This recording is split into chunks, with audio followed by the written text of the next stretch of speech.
Slinky made me watch. Welcome to the Shit Slinky Made Me Watch. I'm your host, KC, back with another shitty review about shitty horror films recommended by that sumbitch Slinky. Here to talk to you about Winnie-the-Pooh, Blood and Honey Part 2. It was released in 2024.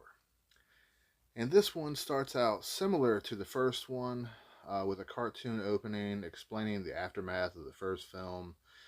Basically, not many people believe Christopher Robin, but the ones that do go after Pooh, destroying most of the forest, and Pooh decides to rejoin with some of his old friends. Then we have a few girls in a camper messing with a Ouija board, and are the definition of fuck around and find out, and they definitely find out when Pooh and Pal show up and completely wreck their night with some pretty cool kills and turn one girl into a pretzel.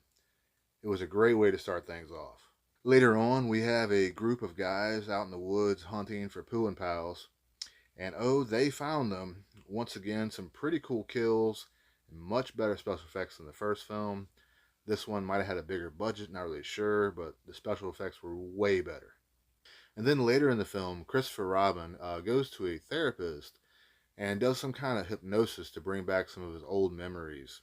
And you see that Pooh has always been evil, but somehow Christopher kind of blocked that out somehow.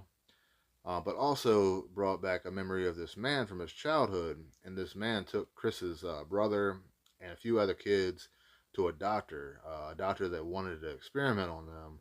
And I'll leave it at that, not trying to like spoil it for anyone that hasn't seen it yet, but pretty cool how they like twist this to show you kind of where they come from.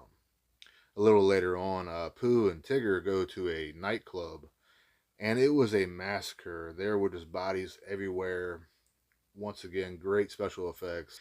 And this one had a pretty decent ending, and stay around after the credits because there's an extra scene there that there might end up being more sequels to this. Not really sure what they're going with, but it definitely seems that way. But overall, this one had a pretty decent story, great special effects compared to the first film. If you haven't seen it yet, definitely check it out. For this one, I give it 3 shit stains. Case says check it out. As always, I'll see you guys again next time.